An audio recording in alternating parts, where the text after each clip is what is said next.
மும்மொழி கொள்கையை எதிர்க்கிறோம், தமிழ்நாட்டோட ஸ்டாண்டா இருக்குது. தன்னுடைய பகுதியா இருக்கக்கூடிய ஒரு கான்டினென்ட்டை இவ்வளவு மோசமா நடத்துறது இருக்குல்ல ஒரு மாநிலத்தை, இதை வந்து நீங்க எப்படி பாக்குறீங்க? நீங்க சொல்ற இந்தியை ஏத்துட்டோ இல்ல மூணாவது எந்த லாங்குவேஜா இருக்கட்டுமே, எதுக்கு சார் நான் கேட்கறேன்? எங்க 2 லாங்குவேஜ் படிச்சு நாங்க மேல போயிட்டு இருக்கோம். நாங்க எதுக்கு மூணாவதா இன்னொரு லாங்குவேஜ்? இங்க இருக்கிற பிஜேபிக்கு தமிழ்நாட்டுக்கு ஃபண்ட்ஸ் கிடைக்காத போது அவன் சந்தோஷப்படுறான். இங்க இருக்கிற பிஜேபி தமிழ்நாட்டுல ஸ்டாலின் கஷ்டப்படுறாரு, நமக்கு சந்தோஷம் அப்படின்னு இருக்கான். அப்ப தமிழ்நாடு கஷ்டப்பட்டா அவனுக்கு சந்தோஷம் பாஜகவுக்கு. இப்படி இருந்தா பாஜக எப்படி தமிழ்நாட்டை வளரும்? சீமான் மீதான பாலியல் குற்றச்சாட்டு அது தொடர்பான வழக்கு வந்திருக்கு. குற்றச்சாட்டு உங்க பேர்ல இருக்கு, கிளியர் பண்ண வேண்டியது உங்க பொறுப்பு தானே. நீங்க இன்னைக்கு கூட தப்பிக்கலாம், நாளைக்கு கூட தப்பிக்கலாம். என்னைக்காவது ஒரு நாள் நீங்க சட்டத்தின் முன்னாடி நின்று நீங்க பதில் சொல்லி தான் தீரணும். அதாவது சினிமாவில் எப்படி இந்த ஆடியன்ஸை கவர்றதுக்கு என்னென்ன யுக்திகளை பயன்படுத்துறோமோ அதே மாதிரி ஒரு கேஷுவலா what bro this is wrong bro அப்படின்லாம் அதை வந்து பேசுறது. உங்க சினிமா ரசிகர்கள் நீங்க சினிமா ரசிகர்களாவே வச்சுக்க விரும்புறீங்களா இல்ல தொண்டர்களா மாற்ற விரும்புறீங்களா? அவங்கள வந்து நீங்க அரசியல் மயப்படுத்தணும், தொண்டர்களாகணும் நம்ம நினைச்சீங்கன்னா இது சீரியஸான விஷயம். சீரியஸா பேசுங்க. அதிமுக விஜயினுடைய கூட்டணியை விரும்புகிறது. நீங்க அதிமுகவோட சேர்ந்துட்டு ஊழலை பத்தி பேசுனீங்கன்னா அப்புறம் விஜய் எல்லாரும் ஒரு விதமா தான் பார்க்க ஆரம்பிச்சுவாங்க. நீங்க சேர்ந்தீங்கன்னா உங்க பேர் கெட்டு போயிடும். தாவேகாவுக்கு நாங்க தனியாவே போறோம். விஜய்க்கு வந்து வயசு இருக்கு, அனுபவம், நிறைய நாட்கள் எதிர்காலம் இருக்கு. எடப்பாடிக்கு அப்படி இல்லையே. எடப்பாடியை முதல்வர் ஆக்கிறதுக்கு நீங்க ஏன் போராடணும்? அவர் அப்படியே விட்டா தானாவே போயிடுவார். அவரு அந்த செல்வாக்கு உங்களுக்கு தான் வந்து சேரும். அதனால நீங்க கேட்கறத முதன்மை சக்தியா கேளுங்க. 2 வருஷம் நான் சீஃப் மினிஸ்டர், 2 வருஷம் நீங்க சீஃப் மினிஸ்டர், 117 கேளுங்க அப்படின்னு பிரசாந்த் கிஷோர் சொல்றாரு.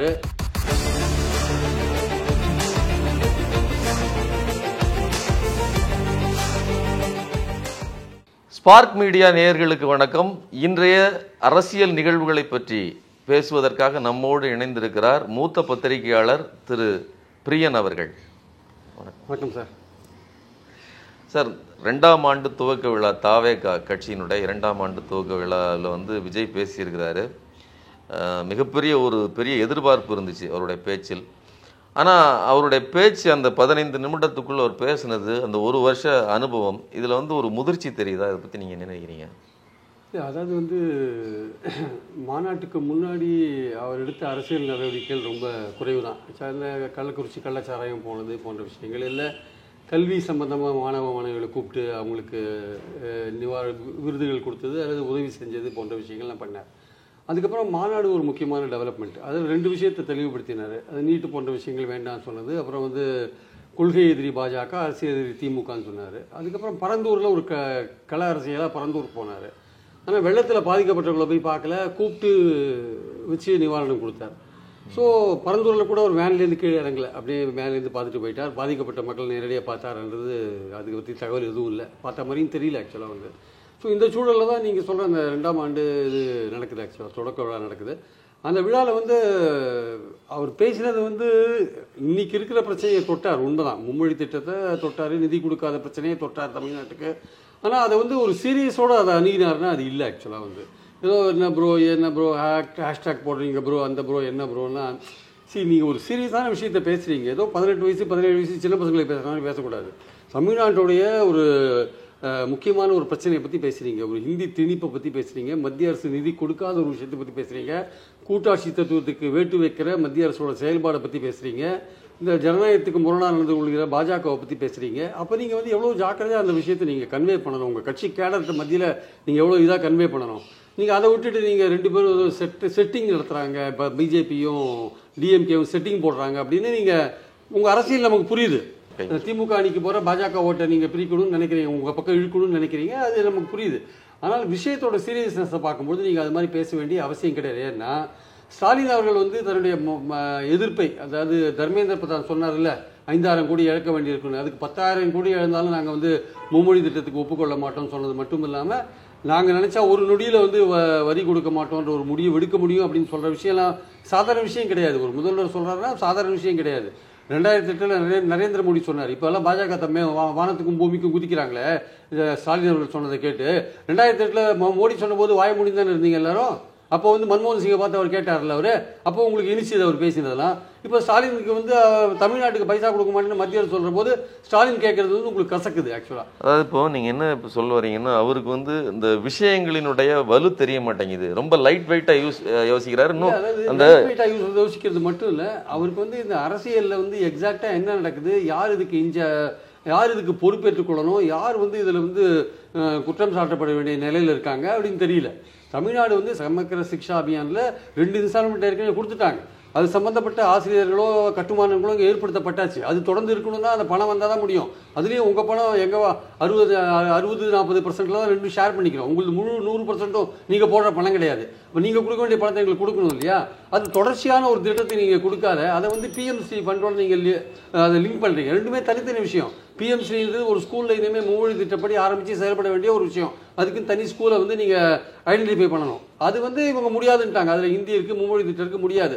ஆன்கோயிங் ஸ்கீமில் நீங்கள் ரிலீஸ் பண்ண வேண்டிய ஃபண்ட்ஸ் அதுக்கு இதுக்கு சம்மந்தம் கிடையாது. அதெல்லாம் புரிஞ்சிக்காமல் 2 பேரும் செட்டிங் போட்டு விளையாடுறாங்கன்னா இவ்வளோ சீரியஸாக முதல்வர் பேசிட்டு இருக்காரு. நீங்கள் ஏதோ 18 வயசு பசங்களுக்கு வர மாதிரி ஹேஷ்டாக் போட்டு விளையாடிட்டு இருக்காங்கன்னா ஹேஷ்டாக் போட்டது அதுலேயே ஒரு உண்மை இருக்கணும். ஆக்சுவலாக முதல் நாள் வந்து அண்ணாமலை பேசுகிறாருங்க, கோ பேக் மோடி நீங்கள் ஹேஷ்டாக் போட்டீங்க, இப்போ வந்து கெட் அவுட் மோடி நீங்கள் ஹேஷ்டாக் போடுவீங்களான்னு அவர் கேட்குறாரு. ஆனால் மறுநாள் வந்து திமுக வந்து எல்லாரையும் கெட் அவுட் மோடின்னு போட சொல்லவே இல்லை. ஆனால் மறுநாள் தானாகவே ட்ரெண்ட் ஆச்சு கெட் அவுட் மோடின்றது.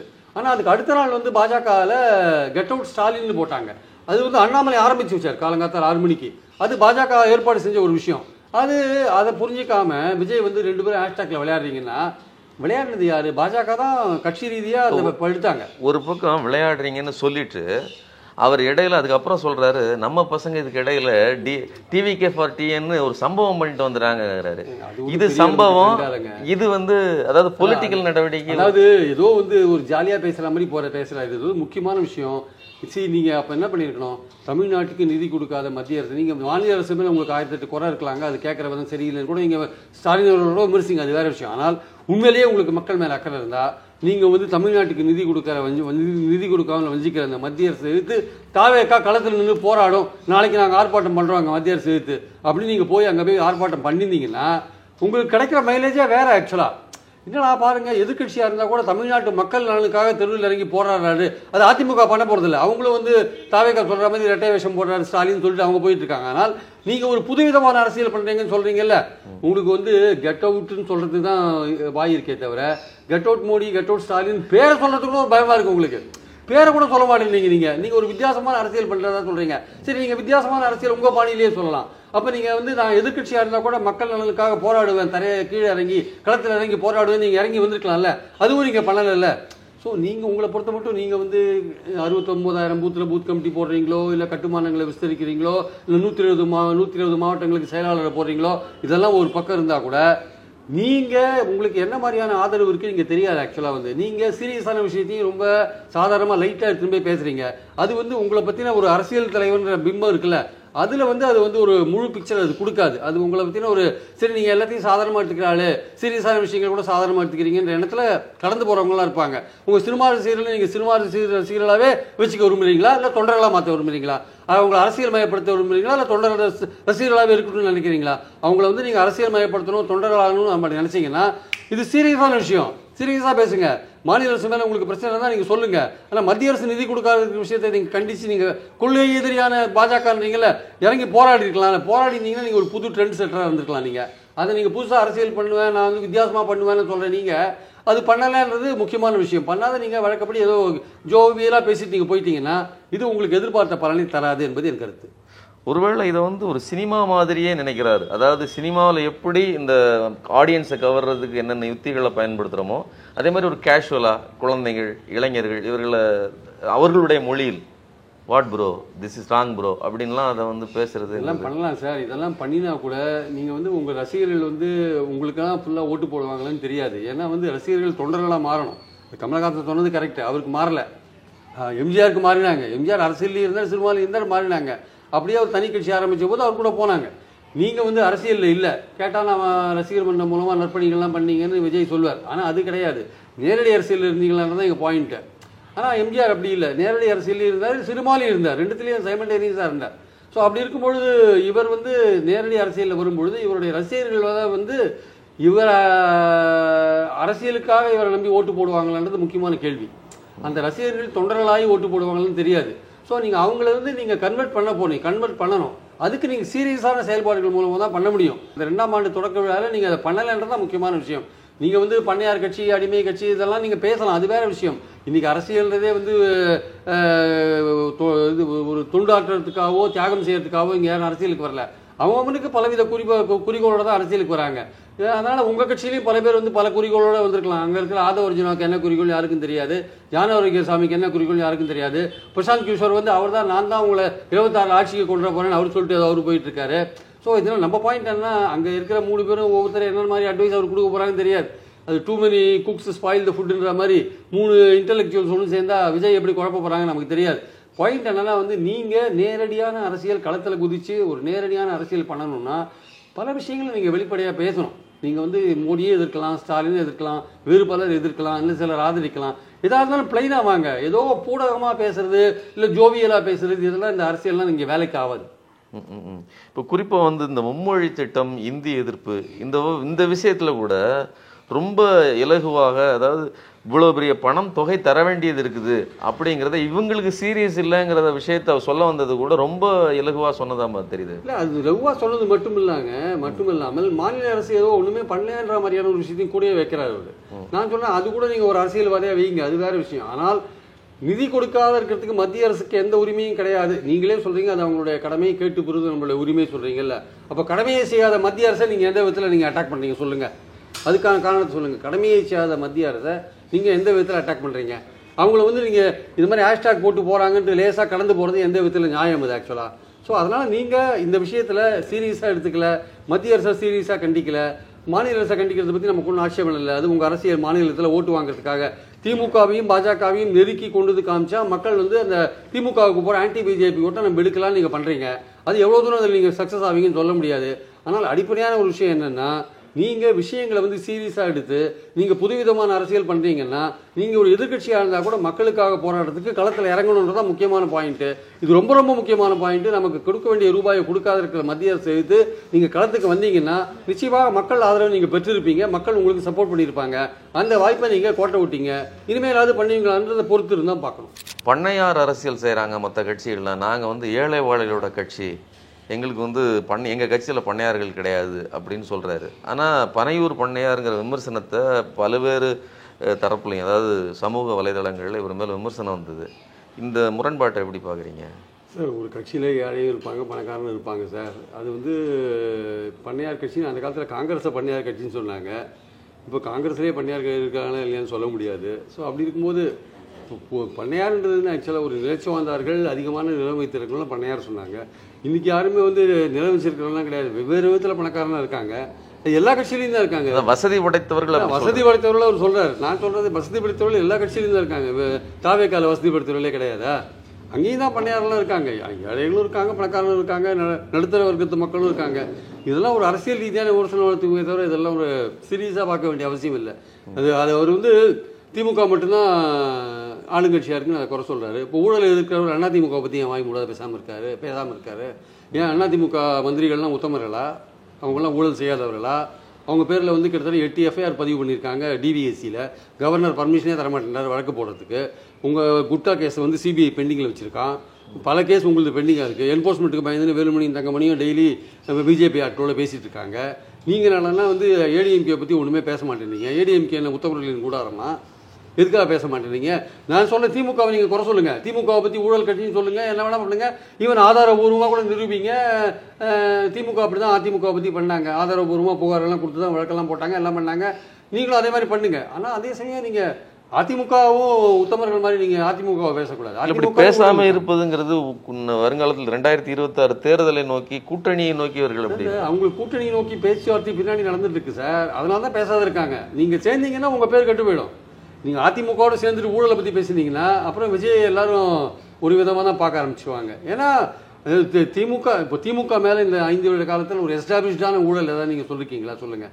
ஒரு நிரூபிக்கப்பட்ட ஊழலாம் உங்கள் மேலே அப்படி இல்லை. எஃப்ஐஆர் வந்து டிவிஎஸ்சியில் பதிவு பண்ணிருக்கான் அதிமுக பேரில். டீட்டெயில்டு எஃப்ஐஆர் பண்ணியிருக்காங்க. அது கவர்னர்கிட்ட இருக்குது. ஆக்சுவலாக ஒரு சில கேஸ் இப்போ தான் வழக்கு நடந்துட்டு இருக்கு, குற்றப்பத்திரிகை தாக்கல் பண்ணுற ஸ்டேஜில் போயிட்டு இருக்கு. அதனால விஜய்க்கும் அதிமுகவுக்கும் பேச்சுவார்த்தை நடந்துட்டு இருக்கு. அது விஜய் என்ன நினைக்கிறாரு, அதிமுக தனியாக நின்று தன்னுடைய செல்வாக்கை பார்க்கணும்னு நினைக்கிறாரு. பிரசாந்த் கிஷோர் போன்றவர்கள் சொல்கிறாங்க தனியாக நிற்கிறது பெட்டர், அப்படியே நீங்கள் கூட்டு சேர்ந்தீங்கன்னா கூட நீங்கள் ஒரு முதன்மை சக்தியாக இருங்க, பிரைமரி ஃபோர்ஸாக இருங்க. நீங்கள் வந்து அவருக்காக எடப்பாடிக்காக நீங்கள் விட்டு தர வேண்டிய அவசியம் இல்லை. எடப்பாடியை முதல்வர் ஆக்கிறதுக்கு நீங்கள் ஏன் போராடணும்? அவர் அப்படியே விட்டா தானாகவே போயிடுவார். அவர் இந்த செல்வாக்கு உங்களுக்கு தான் வந்து சேரும். திமுக எதிர்ப்பு போட்டு உங்களுக்கு தான் வரும். நீங்கள் அவருக்கு எதுக்கு வலிமை சேர்க்குறீங்க? அவர் நாளைக்கு நீங்கள் 2 பேரும் சேர்ந்து அவர் ஆட்சிக்கு வந்தாருன்னா அடுத்த 5 வருஷம் நீங்கள் செகண்டரி ஃபோர்ஸாக தான் இருப்பீங்க, 2வது சக்தியாக தான் இருப்பீங்க. எதுக்கு நீங்கள் எடப்பாடிக்கு வலிமை ஊட்டுறதுக்கு நீங்கள் எதுக்கு அவருக்கு உழைக்கணும்? அதனால் நீங்கள் கேட்குறத முதன்மை சக்தியாக கேளுங்க. 2 வருஷம் நான் சீஃப் மினிஸ்டர், 2 வருஷம் நீங்கள் சீஃப் மினிஸ்டர், 117 கேளுங்க அப்படின்னு பிரசாந்த் கிஷோர் சொல்கிறாரு. அது அவங்களால அதிமுக வந்து அதுக்கு பதில் சொல்லாத அவங்க ஸ்ட்ரென்த்தாகி எப்படி நிற்கிறாங்க, என்ன பதில் சொல்லுன்னு தெரியாமல் முடிச்சுட்டு இருக்காங்க. அதுதான் இப்போ நடக்குது.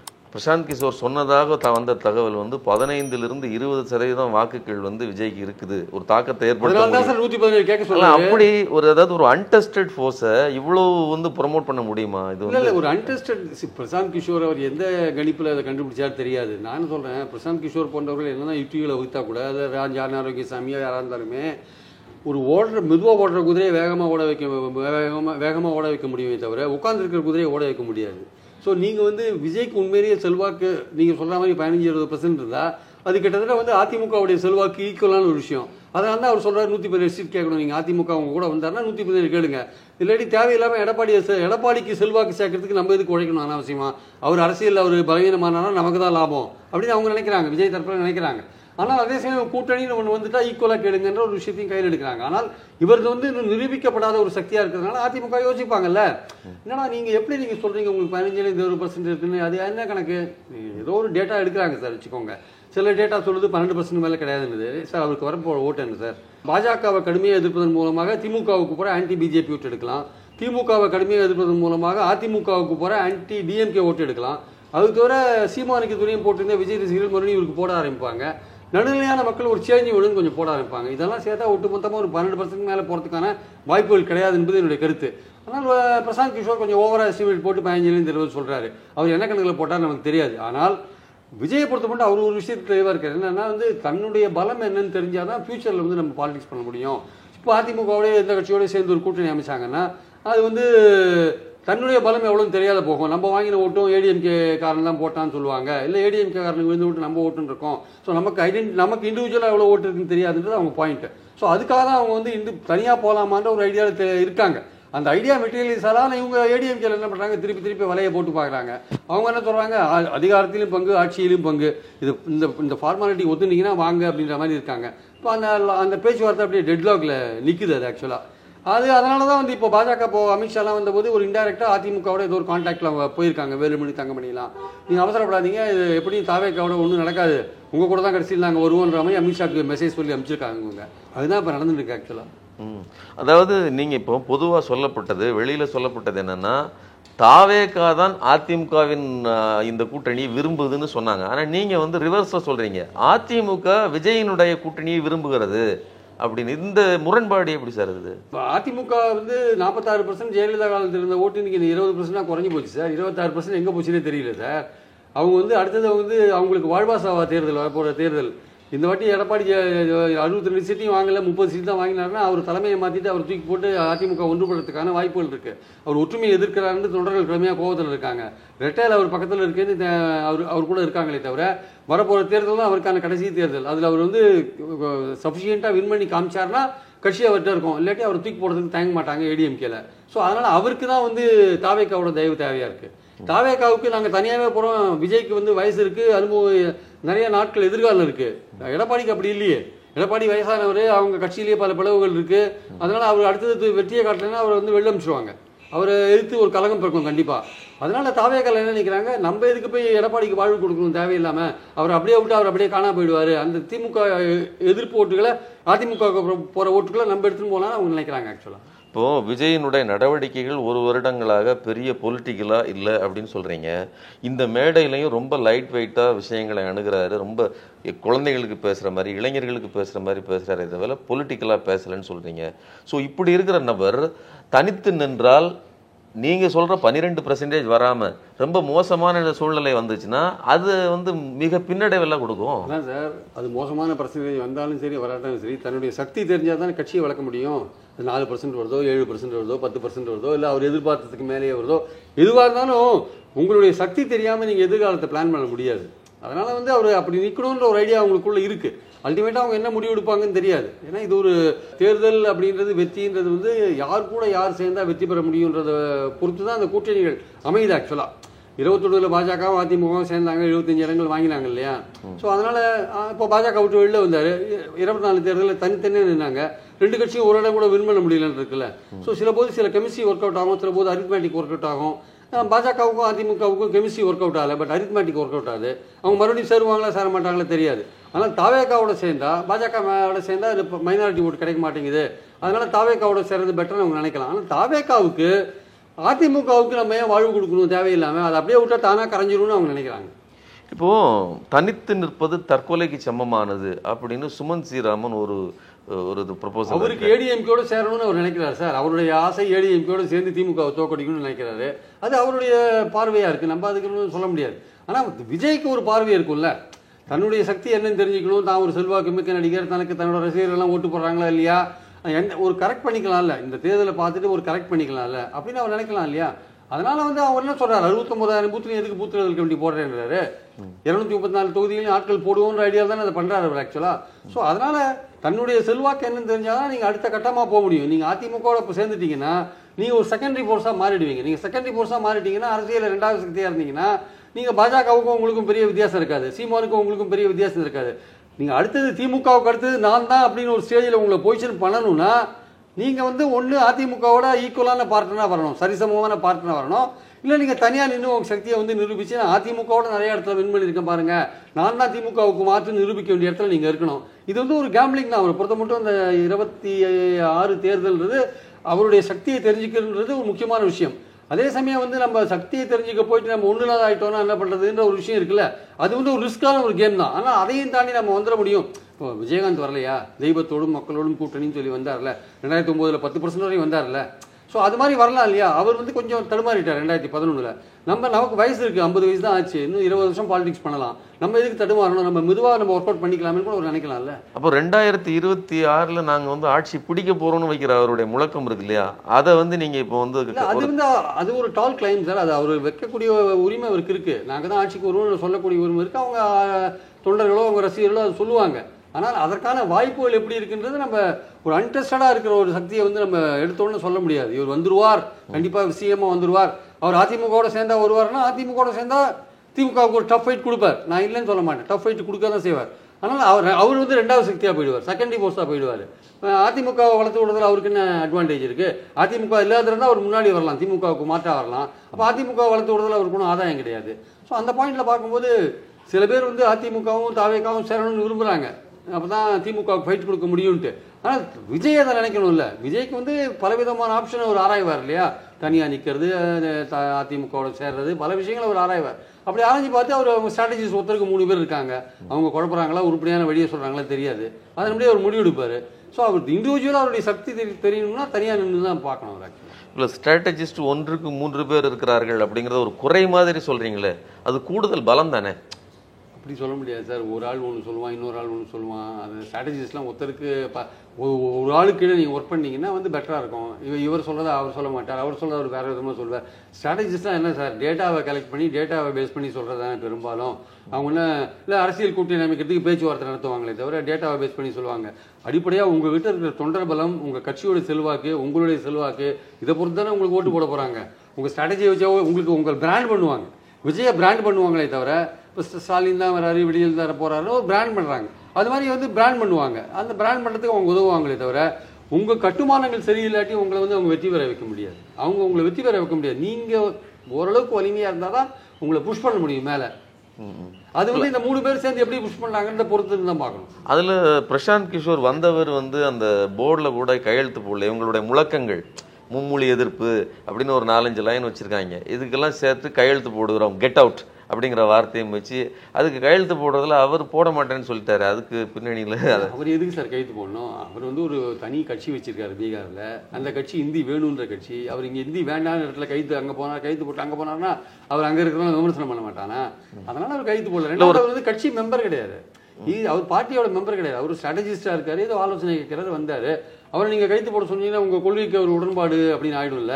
எப்படி போடுவார்? அவர் போடாதது கரெக்ட் தான். இல்ல அது முதல்லயே ஒரு முரண்பாடு இருக்குங்க. அதாவது இவர்கள் சேர்ந்து இணைந்து வேலை செய்வாங்க. அவங்க கேட்டுக்க புஷியானதுக்கு என்ன தெரியும்? அவர்கிட்ட போய் அவர் கேட்டாரு, புசியானதை அவர்கிட்ட கேட்டுருக்கவே கூடாது. அவர் கட்சிக்காரரே இல்லை.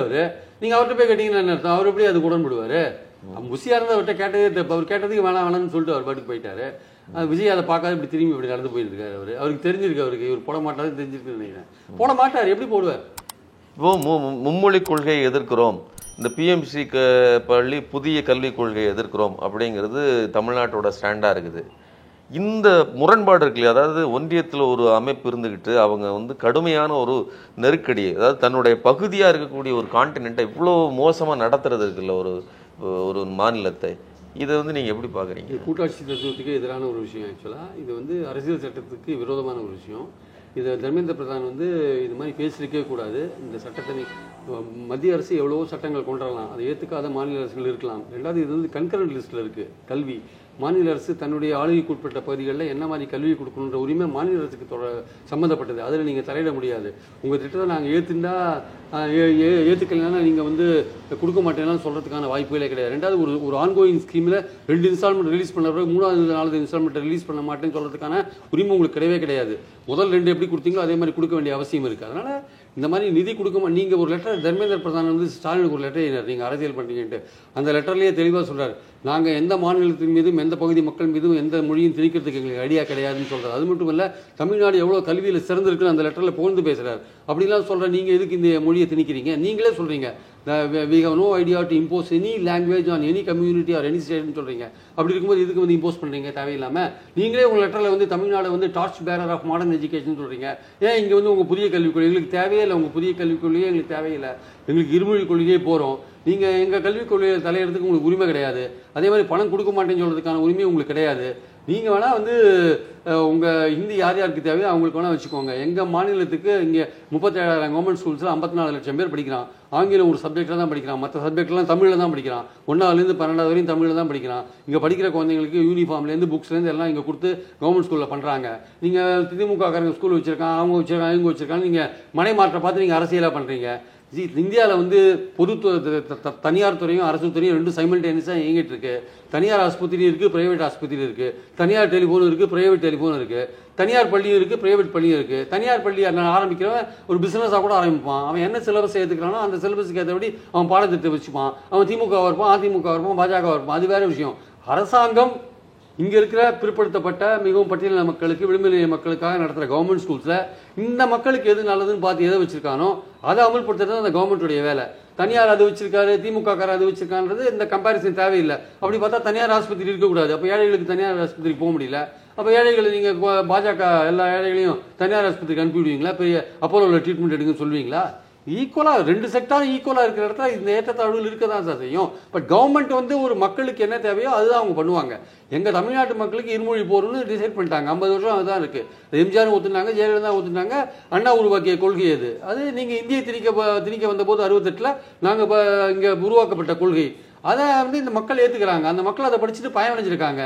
பல குறியீடுகளில் தமிழ்நாடு முன்னாடி இருக்குது. இந்தியாவோட ஜிடிபியில் தமிழ்நாடு 2வது பங்குதாரராக இருக்குது. இந்தியாவோட ஜிடிபி வசூலில் தமிழ்நாடு 3ஆவதாக கொடுத்துட்ருக்கு. இந்தியாவுடைய எக்ஸ்போர்ட்டில் தமிழ்நாடு 4ஆவதாக இருக்குது. இன்றைக்கி பெரிய ரிச்சான மாநிலங்களில் தமிழ்நாடு 2ஆவதாக இருக்குது. இந்த எம்எஸ்எம்இ பார்த்தீங்கன்னா தொழில் வேலை செய்கிறவங்கள சிறு குறு நடுத்தர தொழில்களில் இந்தியாவிலேயே முதல் இங்கே தான் அதிகமாக வேலை செய்கிறாங்க. இப்படி தான் இங்கே இருக்கும்போது நாங்கள் எல்லா குறியீடுகளையும் முன்னாடி இருக்கும்போது நீங்கள் சொல்கிற இந்தியை ஏற்றுண்டோ இல்லை 3வது எந்த லாங்குவேஜாக இருக்கட்டுமே, எதுக்கு சார் நான் கேட்குறேன்? எங்கள் 2 லாங்குவேஜ் படிச்சு நாங்கள் மேலே போயிட்டுருக்கோம். நாங்கள் எதுக்கு 3ஆவதாக இன்னொரு லாங்குவேஜ்? நீங்கள் இந்தியை திணிக்காதது கூட உங்கள் நோக்கமாக இருக்கலாம். ஆனால் 3வது லாங்குவேஜ் எதுக்கு எங்களுக்கு? எங்கள் பசங்க மேலே எதுக்கு திணிக்கிறீங்க? 2வது இந்தியை திணிக்கிறது மட்டுமே நீங்கள் மற்ற லாங்குவேஜ்லாம் சொல்கிறீங்க. ஆனால் நடைமுறையில் என்ன ஆகும்னா கடைசியில் மற்ற லாங்குவேஜ் எதுவும் வரமாட்டான். ஹிந்திக்கான டீச்சருக்கான 50 கோடி நீங்கள் ஒதுக்கி வச்சுருக்கீங்க. அதை வச்சு ஹிந்தி டீச்சரை இங்கே கொண்டு வந்துருவீங்க. அது முதல் கட்டம். அடுத்த கட்டம் நீங்கள் சான்ஸ்கிரிட்டை கொண்டு வருவீங்க. உங்கள் நோக்கம் அதுதான். இந்தியை ஒரு முகமூடியாக வச்சுட்டு நீங்கள் சான்ஸ்கிரிட்டை கொண்டு வருவீங்க. இதெல்லாம் தெரிஞ்சு தான் ஸ்டாலின் அவர்கள் எதிர்க்கிறாங்க. எதிர்கால தமிழ்நாட்டு நன்மைக்கு ஏற்றபடி அவர் எதிர்க்கிறது 100% சரி என்பது எனக்கு கருத்து. அதனால் இவங்களுடைய முகமூடி போட்டு இந்திய வருது நமக்கு புரியுது ஆக்சுவலாக. அதனால் அடுத்தது சான்ஸ்கிரிட்டை கொண்டு வருவீங்க. இந்த விஷயத்துக்கெல்லாம் வழிவிடக்கூடாதுன்றதுக்காக தான் இவ்வளோ தூரம் எதிர்ப்பு இங்கே ஸ்டாலின் தெரிவிக்கிறாரு. அதை தெரியாமல் விஜய் விளையாடிட்டு இருக்காருங்க. இப்போது ஒரு விஷயத்துக்கு மட்டும் இல்லை, இப்போது இவங்க கர்நாடகா முதலமைச்சர் வந்து அதுக்கு ஆதரவு தெரிவிச்சப்போ கூட சொல்லியிருக்கிறது என்னன்னா, தென் மாநிலங்களுக்கு பேரிடர் நிதியை கூட நீங்கள் ஒதுக்குறது இல்லை, நிதி அதை வந்து ஒரு பேரிடர்னு அறிவிக்கிறது கூட இல்லை, தென் மாநிலங்களுக்கு நிதி இந்த கல்விக்கான நிதி கொடுக்கறது இல்லை, ரயில்வே திட்டங்களுக்கான பணிகளுக்கான பணத்தை சரியாக கொடுக்கறது இல்லை, மெட்ரோ ரயில், இப்படி எல்லா விஷயங்களையுமே தென் மாநிலங்களை ஓரவஞ்சனையாகவே பார்க்கக்கூடிய ஒரு கண்ணோட்டம் இருக்குது. இது நீங்கள் அந்த பொலிட்டிக்கல் பவர் வந்து நார்த் இந்தியாவில் வந்து காங்கிரஸ்காரங்க இருந்தபோது இருந்தது. காங்கிரஸ்காரங்களும் இந்திய திணிக்க முயற்சிச்சாங்க. காங்கிரஸுக்கும் பிஜேபிக்கு என்ன வித்தியாசம்னா, காங்கிரஸ்காரன் இந்திய திணிக்கிறதோடு நிறுத்திப்பான், இவன் அடுத்த கட்டமாக சமஸ்கிருதத்தை திணிப்பாங்க. அதான் இவருடைய பாஜகவுடைய பாலிசி. ஸோ நம்மளுடைய பாலிசின்னா அந்த பொலிட்டிக்கல் பவர் வந்து நார்த் சைடுக்காரன் அவன்கிட்ட மாட்டிக்கிச்சு. அவன் சவுத்தில் எல்லாத்தையும் திணிக்கிறான். ஆக்சுவலாக அதிகாரத்தை பிடுங்குறான், எதிர்கட்சி ஆளுற மாநிலங்களில் கவர்னர் மூலமாக தொந்தரவுப்படுத்துகிறான், நிதி கொடுக்காம வந்து முடக்கிறான் கவர்மெண்ட்டை. எல்லா விஷயத்துலையும் வந்து எதிர்கட்சிகள் ஆளுற மாநில அரசுகளை மட்டுமே வஞ்சிக்கிறான். அவன் கர்நாடகாவை வஞ்சிக்கிறான், தெலுங்கானாவை வஞ்சிக்கிறான், தமிழ்நாட்டை வஞ்சிக்கிறான். இதெல்லாம் பண்ணிட்டு இதை வந்து சரின்னு வேற வாதாடுறான். இங்கே இருக்கிற பிஜேபிக்கு தமிழ்நாட்டுக்கு ஃபண்ட்ஸ் கிடைக்காத போது அவன் சந்தோஷப்படுறான். இங்கே இருக்கிற பிஜேபி, ஒரு தமிழனாக இருக்கிற பிஜேபிக்காரன் தமிழ்நாட்டுக்கு ஃபண்ட்ஸ் கிடைக்கலன்னு சந்தோஷப்படுறான். அவனுக்கு என்னன்னா ஸ்டாலினை சொல்லி ஓட்டு வாங்கலாமா, ஸ்டாலினை குரல் வந்து போயிட்டான். தமிழ்நாட்டுக்கு ஃபண்ட்ஸ் கொடுக்காததுக்கான இது நியாயமா, ஒரு கூட்டாட்சி தத்துவத்தில் இது சரியான அந்த ஆங்கிளில் யோசிக்காம தமிழ்நாட்டில் ஸ்டாலின் கஷ்டப்படுறாரா நமக்கு சந்தோஷம் அப்படின்னு இருக்கான். அப்போ தமிழ்நாடு கஷ்டப்பட்டா அவனுக்கு சந்தோஷம் பாஜகவுக்கு. இப்படி இருந்தால் பாஜக எப்படி தமிழ்நாட்டில் வளரும்? வளராது. ஸோ தெற்கை வந்து வஞ்சிக்கிறாங்கன்றது தெரிஞ்ச விஷயம். அதுவும் அவங்க தெற்கில் வந்து பாஜகவுக்கு ஆதரவு இல்லை. கேரளாவில் மொயின் வந்து பார்க்குறாங்க, ஒரு சீட்டு வாங்க முடியல. இப்போ தான் தெலுங்கானாவில் கொஞ்சம் எடுத்து வச்சிருக்காங்க. ஆந்திராவில் நாயுடுவோட தயவோட வந்துட்டாங்க. தமிழ்நாட்டில் கால் எடுத்தே வைக்க முடியல. ஸோ இந்த மாதிரி பிரச்சனைகள்லாம் எப்படியாவது சவுத்தில் வந்து அவங்களுக்கு சவுத்து தெற்குனாலே அவங்களுக்கு வெறுப்பாக இருக்குது அவங்களுக்கு ஆக்சுவலாக. அதனால் மொழியை திணிக்கிறாங்க, ஒரே கலாச்சாரம், அது எல்லா விஷயத்தையும் வந்து நிதி கொடுக்கறதுலேருந்து, அதிகாரத்தை பறிக்கிறதுலேருந்து, கவர்னர் மூலமாக தொந்தரவுப்படுத்துறதுலேருந்து எவ்வளவு சங்கடப்படுத்த முடியும் அவ்வளவும் பண்ணுறாங்க. இப்போ நாடாளுமன்ற உறுப்பினர்களையும் நம்மகிட்ட எடுக்க பார்க்குறாங்க. இப்போ இன்னொரு விஷயம் வந்து இந்த நாடாளுமன்ற உறுப்பினர், அதாவது என்னென்னா, இன்னைக்கு இருக்கக்கூடிய செட்டப்லையே எங்களுக்கு நீங்கள் ஓட்டு போடலை அதனால் நாங்கள் உங்களை ஓரவஞ்சனை பண்ணுவோம்னு சொல்லக்கூடிய நிலைமையில் நாளைக்கு உங்களுடைய தயவே எங்களுக்கு தேவையில்லை, நாங்கள் ஆட்சி அமைப்போங்கிற மாதிரி இந்த டீலிமிட்டேஷன் பாலிசிஸை உருவாக்குறதுக்கு வரும்போது நாம் இன்னும் பின்னடைவா, இன்னும் மோசமாக நடத்தப்படுவோங்கிறது தானே உறுதியாகுது. இதை பற்றி ஏன் மக்களுக்கு தெரியவில்லை? அல்லது நேற்று பேசின விஜய் கூட அந்த விஷயத்தை பற்றி விஜய் அதை பற்றி டச் பண்ணவே இல்லையே சார், அதை பற்றி பேசவே இல்லையே, டச் பண்ணவே இல்லையே. அந்த விஷயம் பெருசாக முதல் நாளே வந்துடுச்சு. ஆக்சுவலாக அதை பற்றி அவர் டச் பண்ணவே இல்லையே. அவருக்கு அவரோட ஆலோசகர்கள் யாரும் அதை பற்றி எழுதி கொடுக்கலன்னு தெரியாது. அதை பற்றி அவர் பேசவே இல்லை. அதை பற்றி அவருக்கு ஐடியா இருக்கானா இல்லையா தெரியல. இனிமேல் தான் அவர் அறிக்கை விடுவாரா தெரியாது. தமிழ்நாடு சவுத்துலேயே பார்த்தீங்கன்னா இந்த 543 உறுப்பினர்கள் தொகை கண்டினியூ ஆச்சுன்னா, இதே தான் கண்டினியூ பண்ணுறாங்கன்னு வச்சுருந்தா கூட நம்மளுடைய 130 உறுப்பினர்கள் சவுத் இந்தியாவில் இருக்கிற ஒரு 130 உறுப்பினர்கள் 104 மாறிடுவாங்க. ஆனால் அதே சமயம் வந்து அங்கே வந்து 190 இருக்கிறவங்க வந்து 260 மாறுவாங்க. எங்கள் நார்த்தில் ஒரு 5-6 ஸ்டேட்டில் சேர்த்திங்கன்னா. அதே சமயம் உறுப்பினர்கள் எண்ணிக்கை, அமித்ஷா சொல்கிறாரு உறுப்பினர்கள் எண்ணிக்கை குறையாது அப்படின்றார். அது இன்னும் ஆபத்தான விஷயம். உறுப்பினர்கள் எண்ணிக்கை குறையாதுன்னா தமிழ்நாட்டுக்கு குறையாதுன்று ஒரு பக்கம் நம்ம சந்தோஷப்படலாம். ஆனால் இன்னொன்று என்னன்னா, நமக்கு ஏறுற அளவுக்கும் நார்த்தில் ஏறுற அளவுக்கும் நீங்கள் பார்க்கணும். அங்கே எப்படி தெரியுமா ஏறும்? அங்கே 190 324 மாறும். இங்கே வந்து என்ன ஆகும் தெரியுமா? இங்கே இருக்கிற 130 என்ன ஆகுதுன்னா 144 ஆகும். அவ்வளோதான். 144 150 ஆகும். அதுக்குள்ளே தான் போகும். அங்கே ஏறுறதுக்கும் இங்கே ஏறுறதுக்கும் மலைக்கும் மழுவுக்குமான வித்தியாசம் இருக்கும். அப்போது அங்கே வந்து வெறும் உத்தரப்பிரதேஷ், மத்திய பிரதேஷ், ராஜஸ்தான், பீகார் இந்த 4 ஸ்டேட்டு ப்ளஸ் குஜராத் சேர்த்திங்கன்னா ஒரு 400 சீட்டுக்கு வந்துடும் சார். இந்தியாவோட 40% மக்கள் தொகை அங்கே இருக்குது சார். அங்கே உத்தரப்பிரதேஷோட மக்கள் தொகை 17%, தமிழ்நாட்டோட மக்கள் தொகை இந்தியாவில் இருக்க 5.5%.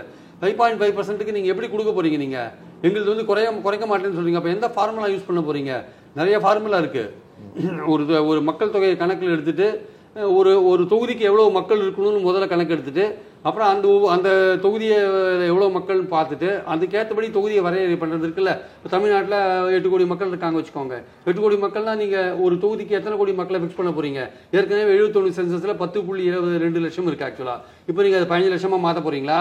இப்போ பார்த்தீங்கன்னா தமிழ்நாட்டிலே பார்த்தீங்கன்னா 24 லட்சம் வாக்காளர் கொண்ட தொகுதிகள்லாம் இருக்குது. தென் சென்னை இருக்குது, கோயம்புத்தூர் இருக்குது, திருவள்ளூர் இருக்குது, ஸ்ரீபெரும்புதூர் இருக்குது. அதே சமயம் மற்ற தொகுதியெல்லாம் பார்த்தீங்கன்னா ஒரு 13 லட்சத்துலேருந்து 14 லட்சம் வரையும் இருக்குது. அதை நீங்கள் எப்படி கொண்டு போகிறீங்க? ஒரு தொகுதிக்கு எத்தனை லட்சம் வைக்க போகிறீங்க? 15 லட்சம் வைக்க போகிறீங்களா? நீங்கள் எப்படி அதை பண்ண போகிறீங்க? அப்படி பார்த்தீங்கன்னா கூட அந்த மக்கள் தொகையில் பார்த்தீங்கன்னா கூட நார்த்தில் வந்து ஏறும். நம்ம வந்து குடும்ப கட்டுப்பாட்டை கடைபிடிச்சதுனால நம்ம மக்கள் தொகை குறைஞ்சி போச்சு. 2013 தமிழ்நாட்டோட மக்கள் தொகை 7 கோடியே 13 லட்சம். இன்னைக்கு நம்ம மக்கள் தொகை 7 கோடியே 71 லட்சம், 38 லட்சம் தான் ஏறி இருக்கு. ஆனால் அங்கே பார்த்தீங்கன்னா நார்த்தில் ஏறுனா சரமாரியாக ஏறி இருக்கு, பல மடங்கு ஏறி இருக்கு. இன்னும் நம்ம 2031 நம்ம மக்கள் தொகை ரொம்ப குறைவாக தான் இருக்கும். 8 கோடியை நெருங்குற மாதிரி இருக்கும். அவ்வளோதான். அதாவது சரியாக குடும்ப கட்டுப்பாடு விஷயங்களை சரியாக கடைபிடித்து ஒரு ரெகுலேஷனோட ஒழுக்கமா வாழ்ந்ததின் விளைவு இன்னைக்கு நாம வந்து உரிமைகளை இழக்க வேண்டிய நிலைமைக்கு இருக்கிறோம். இதுல வந்து நீங்க நார்த்ல மட்டும் பிரச்சாரம் பண்ணி ஓட்டு வாங்கிடலாம். அது நான் பிஜேபிக்கு மட்டும் சொல்லல, வேறு ஏதோ ஒரு கட்சி நாளைக்கு வந்து வச்சுக்கோங்க, அவனுக்கும் சேர்த்து தான் சொல்றேன். அப்போ சவுத்தை வந்து நீங்கள் அலட்சியப்படுத்தலாம், சவுத்தை வந்து ஓரம் கட்டலாம், சவுத்துக்கு ஃபண்ட்ஸ் கொடுக்க வேண்டாம், சவுத்தை வந்து பலவிதமான கவர்னர்கள் மூலமாக தொந்தரவுப்படுத்தலாம், அதிகாரத்தை பறிக்கலாம்னு பல விஷயங்கள் இருக்குல்ல. இப்போ நார்த்தில் மட்டும் நீங்கள் மெஜாரிட்டி பெற்று ஆட்சிக்கு வந்து சவுத்தை நீங்கள் வஞ்சிக்க மாட்டீங்கன்றது என்ன விஷயம்? இப்போவே நீங்கள் வஞ்சிக்கும் போது இங்கே இருக்கிற பாராளுமன்ற உறுப்பினர்கள் குறைஞ்சதுன்னா அப்போ இங்கே இருக்கிற மக்களுடைய அடிப்படை உரிமைகள் மேலே கை வைக்க மாட்டீங்கன்னு என்ன விஷயம்? ஆக்சுவலாக நார்த்தில் இருக்கிற ஓட்டை வாங்கி வந்துட்டீங்கன்னா அவனெல்லாம் பார்லிமெண்ட்டில் உட்காந்துருந்தாங்கன்னா எல்லா சட்டத்தையும் நீங்கள் நிறைவேற்றிட்டு எங்களுக்கும் அப்ளை பண்ணீங்கன்னா, எங்கள் உரிமையை பறிக்கிற மாதிரி விஷயங்களை பண்ணீங்கன்னா அப்போ இங்கே ஜனநாயகம் எங்கே போகிறது ஆக்சுவலா? அதனால இது வந்து நம்மளது வந்து உங்களுக்கு குறையாதுன்னு சொல்ற அமித்ஷா இருக்குல்ல, அதுக்குள்ள ஒரு விஷமும் இருக்கு ஆக்சுவலா. அதிகமாகணும்னா எங்களுது அதிகமாகும், ஓகே, எங்களுதுன்னு 30, எங்களுது வந்து 39 எங்களுது 43 ஆகலாம், 44 ஆகலாம், 49 கூட ஆகலாம், அது வேற விஷயம். ஆனால் உங்களுது எவ்வளோ அதிகமாகுது? 80 இருக்கிற யூபியோடது வந்து 144 134 போச்சுன்னா எவ்வளோ அதிகமாகுது பாருங்க. அவங்களுக்கு வந்து 190 அந்த ஹிந்தி பேசுகிற ஸ்டேட்ஸ் மட்டும் 190 324 வரையும் போகுது சார். இங்கே சவுத்தெல்லாம் கூட்டினா கூட மொத்தமாக 144 தான் சார் வருது. அப்படி இருக்கும்போது நீங்கள் வஞ்சிக்க மாட்டீங்க, தெற்க வஞ்சிக்க மாட்டீங்கன்னு என்ன விஷயம்? சரியான நேரத்தில் இந்த முதல்வர்கள் இந்த விஷயத்தை ஆரம்பிச்சிருக்காரு. சும்மா அமித்ஷா வந்து ஒன்றும் குறையாதுன்னு சொல்லிட்டு போகிறதுலாம் இது வெளிப்படைத்தன்மை தேவை. எப்படியும் வந்து இந்த வருஷம் நீங்கள் சென்சஸ் பண்ணணும், அடுத்த வருஷம் மறுசீரமைப்பு பண்ணணும், அப்புறம் நீங்கள் பெண்களுக்கு ரிசர்வேஷன் பண்ணணும். இதெல்லாம் பண்ணால் தான் 29 எலெக்ஷன் நடத்த முடியும். நீங்கள் பண்ணியே தர வேண்டிய கட்டாயத்தில் இருக்கீங்க. அதனால் இப்போ வந்து நீங்கள் வெளிப்படையான என்ன பண்ண போகிறீங்க? இருக்கிறது குறையாது மட்டும் இல்லை, ஏறது எந்த அடிப்படையில் ஏற்ற போகிறீங்க? இல்லை, இவர்கள் இந்த இதை டீலிமிட்டேஷனில் ஒரு சதியை அரங்கேற்றுகிற திட்டத்தோட 2021 நடத்த வேண்டிய சென்சஸ் தள்ளி போட்டதே இதுக்காகத்தாங்கன்னு சொல்லியிருக்காங்க. 2021 கோவிட்னால நடத்தலைங்க, 21 22 கோவிட்னால நடத்தலன்னு வச்சுக்கலாம், 23 வரையும் வச்சுக்கலாம். ஆனால் அதுக்கப்புறமும் நடத்தாத இருக்கலாம் பாருங்க. இந்த வருஷமும் நீங்கள் அந்த சென்சஸுக்கு ஒதுக்க வேண்டிய தொகையை பாதியாக குறைச்சிட்டீங்க ஆக்சுவலாக பட்ஜெட்டில். உங்களுக்கு நடத்தா மாதிரி ஐடியா இல்லை. அவங்களுக்கு என்ன வேற ஒரு பிரச்சனைனா, நீங்கள் சென்சஸ் நடத்தினா ஜாதி வாரியான கணக்கெடுப்பு நடத்தணும்னு எதிர்கட்சிகள் குரல் கொடுக்குறாங்கல்ல. பாஜகவுக்கு ஜாதி வாரி கணக்கெடுப்புன்றது அலர்ஜி ஆகிடுச்சு அவங்களுக்கு. எடுத்தால் வந்து அவங்களுக்கு முற்பட்டவருடைய அந்த இது கோட்டாலாம் குறைஞ்சிரும், அவங்களுக்கு கிடைக்க வேண்டிய வாய்ப்புகள் குறைஞ்சிரும் அப்படின்னு அவங்க அதுக்காக தான் இருக்காங்க. அதனால் அவங்க வந்து ஜாதி வாரி கணக்கெடுப்பு எடுக்கக்கூடாதுன்றதுக்காக இதை வந்து தள்ளி போடணும்னு நினைக்கிறாங்க. அதனால் இது தள்ளி போடக்கூடிய விஷயம் கிடையாது. இப்போ நீங்கள் தள்ளி போட்டி வச்சுக்கோங்க, 2001 தள்ளி போட்டால் தான் இப்போ 26 வருஷம் கழிச்சு இப்போ வந்திருக்கு, 25 வருஷம் கழிச்சு வந்திருக்கு. ஏன்னா 71 தள்ளி போட்டு 2001 வந்து 2001 தள்ளி போட்டு இப்போ வந்திருக்கு. இப்போ 71 அடிப்படையில் தான் நம்ம 39 தொகுதி வச்சுருக்கோம். நீங்கள் இப்போவும் நீங்கள் தள்ளி போட்டீங்கன்னா இன்னொரு 20 வருஷம் தள்ளி போட முடியாது. அப்போ ஏறின மக்கள் தொகைக்கு ஏற்ப மற்ற ஸ்டேட்டில் எங்கள் மக்கள் தொகைக்கு ஏற்ப நீங்கள் வந்து கொடுங்க. இப்போவே நம்ம கோயம்புத்தூர் 24 லட்சம் இருக்கலாம், நம்ம 2 தொகுதி வைக்கலாம் இல்லைங்க. ஸ்ரீபெரும்புதூர் 24 லட்சம் 2 தொகுதி வைக்கலாம் இல்லைங்க. அவன் நம்மளும் கேட்கலாம்ல, ஏறின மக்கள் தொகைக்கு ஏற்ப கொடுங்க அப்படின்ட்டு. ஸோ இவங்க ஏற்றுற ஃபார்முலாவை எந்த அடிப்படையில் ஏற்ற போகிறாங்க? இப்போ நம்மளுக்கு வந்து ஒரு சில தொகுதிகளில் தான் ஏறி இருக்கலாம், பல தொகுதிகளில் குறைவாக இருக்கலாம். ஓவராலாக பார்க்கும்போது நமக்கு வந்து ரொம்ப ஏறாது எண்ணிக்கை, 39 45 ஆகலாம், 48 ஆகலாம். அவங்களுக்கு எவ்வளோ ஏறும் பாருங்க. ஸோ அவங்க குறையாதுன்னு அமித்ஷா சொன்னதில் ஒரு விஷமும் இருக்குது ஆக்சுவலாக. அந்த விஷயத்தை நம்ம புரிஞ்சுக்கணும். ஏறும் அப்படின்ற விஷயத்தில் நார்த்தில் எவ்வளோ ஏறப்போகுது, அது இந்தியாவோட ஃபியூச்சர் எப்படி அஃபெக்ட் பண்ண போகுதுன்றது எங்கள் பாயிண்ட் ஆக்சுவலாக. இப்போ இந்த விஷயங்கள் இப்படி பரபரப்பாக போயிட்டு இருக்கக்கூடிய இடத்துல இன்னொரு முக்கியமான ஒரு விஷயம் இருக்குன்னா, சீமான் மீதான பாலியல் குற்றச்சாட்டு அது தொடர்பான வழக்கு வந்திருக்கு. அதில் வந்து இந்த கேஸை ரொம்ப ஈஸியாக ஹேண்டில் பண்ண முடியாது அப்படிங்கிறத வந்து நீதிபதி அவர்கள் சமீபத்தில் அறிவிப்பு கொடுத்துருந்தாங்க. அவர் கொடுத்த மனுவை தள்ளுபடி பண்ணியிருந்தாங்க. அதை தொடர்ந்து ஒட்டப்பட்ட சம்மனை வந்து கிழிச்சு அங்கே வீட்டில் வந்து அலப்பறை பண்ணியிருக்காங்க. இந்த நடவடிக்கைகள் இருக்குல்ல, ஒரு தன் வீட்டுக்கு வந்த ஒரு சம்மன் அதை வந்து கிழிச்சு போடுறது, ரெண்டாவது வந்த போலீஸ்காரரை வந்து எதிர்த்து தாக்க போவது, இந்த மாதிரியான நடவடிக்கைகள் நீங்கள் எப்படி பார்க்குறீங்க? அதாவது வந்து சட்டம் என் கையில் அவர் நடத்துகிறார் ஆக்சுவலாக வந்து. அதாவது அவர் ஒரு கட்சி நடத்துகிறாரு, அதோட கோஆர்டினேட்டராக இருக்கார். அப்படி இருக்கிறவர் வந்து அவர் வந்து ஒரு முன்மாதிரியாக இருக்கணும், சட்டத்தை மதிக்கிறதுல முன்மாதிரியாக இருக்கணும். நான் வரமாட்டேன், சம்மனை மதிக்க மாட்டேன், இந்த மாதிரி விஷயங்கள் நீங்கள் கோர்ட்டில் நீதிமன்றம் மூலமாக உங்களுக்கு வேண்டிய நிவாரணத்தை நீங்கள் வாங்கிக்கலாம். அதை விட்டு உங்கள் ஓட்டுன சம்மனை கிழிக்கிறது, அப்புறம் வந்து அவங்க பாதுகாவலரை விட்டு துப்பாக்கி எடுத்து மிரட்டுற மாதிரியான, போலீஸ்காரரையே மிரட்டுற மாதிரி துப்பாக்கி எடுத்திருக்காரு போல் இருக்கு. அப்புறம் தான் அவரை பிடிச்சும் போயிருக்காங்க. ஸோ இதெல்லாம் வந்து நிச்சயமாக சட்டத்துக்கு மீறிய ஒரு செயல். நீங்கள் வந்து சம்மனை எடுத்து நீங்கள் ஆஜராகலைன்னா சட்டத்தின் விளைவுகளை நீங்கள் சந்திக்கணும். ஏதோ உங்களை மட்டும் பழி வாங்குற மாதிரி சொல்லக்கூடாது. நீங்கள் ஒரு பொண்ணை வந்து உங்கள் மேலே புகார் கொடுத்துருக்காங்க, அவங்க வந்து நீங்கள் ஏமாத்தினதான் அவங்க புகார் கொடுத்துருக்காங்க, நீங்கள் அவங்களோட சேர்ந்து வாழ்ந்தீங்கன்றதை எஸ்டாப்ளிஷ் பண்ணி புகார் கொடுத்துருக்காங்க. அவங்க வந்து உங்களால் பாதிக்கப்பட்டிருக்காங்க. அதை விசாரிக்க வேண்டியது போலீஸோட கடமை. ஹைகோர்ட்டும் அதை கிளியர் பண்ணிட்டாங்க. நீங்கள் வந்து இப்போ உயர்நீதிமன்றம் போயிருக்கீங்க, உச்சநீதிமன்றம் போயிருக்கீங்க, உயர்நீதிமன்றம் கொடுத்த ஆர்டருக்கு தடை கேட்டு போயிருக்கீங்க. அதுக்காக நீங்கள் என்ன பண்ணுறீங்க, போலீஸில் ஆஜராகாத நாட்களை கடத்த பார்க்குறீங்க. அங்கே தடை வரும்னு சொல்லிட்டு நாட்களை கடத்த பார்க்குறீங்க. இப்போ இன்றைக்கி அந்த கேஸ் வந்தால் உங்களுக்கு தடை வரலாம், தடை வராமலும் போகலாம், சொல்ல முடியாது. ஸோ அதனால் நீங்கள் வந்து நாட்களை கடத்த பார்க்குறீங்க. அங்கே என்ன டிசிஷன் எடுக்கலாம்னு அதுக்கேற்றபடி நம்ம முடிவு பண்ணிக்கலாம். ஆனால் நீங்கள் வந்து இன்னைக்கு சட்டத்தை இன்னைக்கு ஏமாற்றலாம், நாளைக்கு ஏமாற்றலாம், நாளைக்கு ஏமாற்றலாம். என்னைக்காவது ஒரு நாள் நீங்கள் அந்த பாதிக்கப்பட்ட பெண்ணுக்கு நீங்கள் பதில் சொல்ல வேண்டிய கட்டாயம் இருக்குது. ஆனால் நீங்கள் என்ன பண்ணுறீங்க, அந்த பெண் வந்து சொல்கிறாங்க 2 நாள் முன்னாடி கூட எங்கிட்ட சமாதானம் பேசுறதுக்கு ஆட்களை விட்டு அமிச்சாங்கன்றாங்க.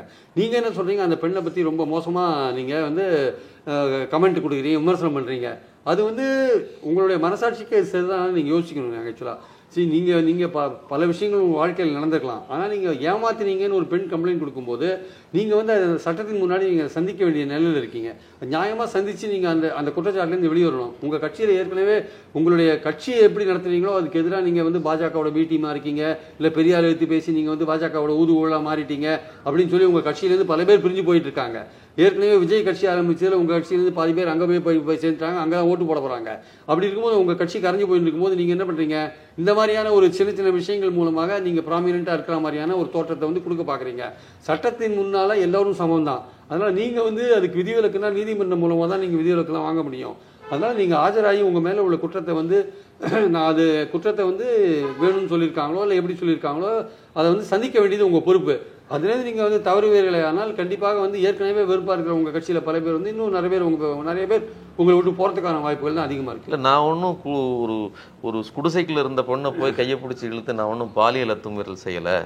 இன்னொன்று 7 முறைக்கு ஒரு வருஷத்தில் கருக்கலைப்புன்னு சொல்லியிருக்காங்க. ஒரு வருடத்துக்குள்ளே 7 முறை செய்ய முடியுமா அப்படிலாம் கேள்விகளை கேட்டிருக்கிறாரு. இன்னொன்று, இது என்ன அவ்வளோ முக்கியமான கேஸா? நீங்கள் வந்து பொள்ளாச்சி சம்பவம் இருக்குது, வேற இன்னைக்கு இந்த அண்ணா யூனிவர்சிட்டி சம்பவம் இருக்குது. இதுக்கு காட்டாத முக்கியத்துவத்தை எனக்கு மட்டும் ஏன் காட்டுறீங்க? 15 வருடங்களா இழுத்தடிப்பு செய்து என் வாழ்க்கையை நீங்க சீரழிச்சிட்டீங்கன்னு ஒரு சார்ஜ் வைக்கிறாரு. பொள்ளாச்சி சம்பவம் சிபிஐ விசாரிக்குதுங்க. மத்திய அரசு நோக்கி அவர் குரல் கொடுங்க.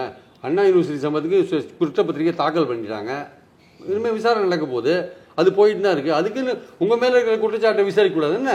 இதெல்லாம் இருக்கிறதுனால உங்கள் மேலே உள்ள குற்றச்சாட்டு, ஒரு பெண் வந்து அவங்க வாழ்க்கையை சீரழிச்சிட்டு தான் அவங்க மேலே புகார் கொடுத்துருக்காங்க. அதை வந்து போலீஸில் கம்ப்ளைண்ட் கொடுக்கும்போது போலீஸ் விசாரிக்க வேண்டிய கட்டாயத்தில் இருக்காங்க. நீங்கள் பதில் சொல்ல வேண்டிய கட்டாயத்தில் இருக்கீங்க. அந்த குற்றம் அங்கே நடந்திருக்கு, இந்த குற்றம் இங்கே நடந்திருக்கு, அதெல்லாம் நீங்கள் விசாரிக்கலாம். அதெல்லாம் போயிட்டு தான் இருக்குது, ஒரு பக்கம் போயிட்டு தான் இருக்குது. நீங்கள் மத்திய அரசு கேளுங்க, பொள்ளாச்சி விஷயத்தில் ஏன் சிபிஐ அமைதியாக இருக்குது, நான் போராட்டம் நடத்துன்னு சொல்லுங்கள். ஏன் குட்கா விஷயத்திலேயே சிபிஐ ஏன் அதிமுக காலத்தில் இல்லாதது, ஏன் வந்து எடப்பாடி காலத்தில் ஜெயலலிதா காலத்தில் வராதவங்க இன்னைக்கு வந்து நீட்டு என்ன ஏமாது? அந்த காலத்தில் நீங்க அதிமுகவோட நீங்க கூட்டணி இருந்தீங்க, உங்க அதிமுக வேண்டியவர்களா இருந்தீங்க, நடவடிக்கை எடுக்க மாட்டீங்க, பல புகார்கள் கொடுத்து தான் அதுக்கப்புறம் கோர்ட்டில் போயிட்டு தான் இதெல்லாம் வந்திருக்கு. சரி, இப்போ நியாயமா கோர்ட்டு இதெல்லாம் கோர்ட் டைரக்ஷன் தானேங்க, உயர்நீதிமன்ற டைரக்ஷன் தானே. அவங்க சம்மன் ஆஜராகணும்னு சொல்லியிருக்காங்க வளசர வாக்கத்தில், போய் ஆஜராகுங்க, உங்க தரப்பை சொல்லுங்க. நீங்கள் குற்றவாளியா குற்றமற்றவரான்னு போலீஸ் விசாரணைக்கு அப்புறம் முடிவு பண்ணுவாங்க. அது ஒரு கோர்ட் இருக்குது, கோர்ட்டில் வாதாடுங்க. நீங்கள் உண்மையிலேயே தப்பு செய்யலைன்னா கோர்ட்டில் நிரூபிச்சுட்டு வெளிலுவாங்க. அதை விட்டுட்டு நீங்கள் அந்த பெண் மேலே மேலும் மேலும் விமர்சனம் வைக்கிறீங்க, இந்த அரசாங்கத்து மேலே விமர்சனம் வைக்கிறீங்க. குற்றச்சாட்டு உங்கள் பேரில் இருக்குது, கிளியர் பண்ண வேண்டியது உங்கள் பொறுப்பு தானே. நீங்கள் இன்றைக்கி கூட தப்பிக்கலாம், நாளைக்கு கூட தப்பிக்கலாம். என்றைக்காவது ஒரு நாள் நீங்கள் சட்டத்தின் முன்னாடி நின்று நீங்கள் பதில் சொல்லி தான் தீரணும். அது இன்னொரு நாள்ன்றத விட இன்றைக்கே நீங்கள் முடிச்சிட்டிங்கன்னா ஒரு அரசியல் தலைவர்ன்ற முறையில் நீங்கள் கிளியர் பண்ணிக்கலாம். இல்லை நீங்கள் இதே இழுத்துட்டு போகணும்னு பார்த்தீங்கன்னா ஏதாவது ஒரு கட்டத்தில் நீங்கள் இன்னும் சீரியஸாக நீங்கள் மாட்டுவீங்க. ஆக்சுவலாக பல்வேறுபட்ட கேள்விகளுக்கு, நிகழ்காலத்தில் நடந்துக்கிட்டு இருக்கக்கூடிய இந்த நெருக்கடிகளுக்கு ரொம்ப தெளிவாக பல்வேறு சந்தேகங்களுக்கு பதில் சொன்னீங்க. ரொம்ப நன்றி.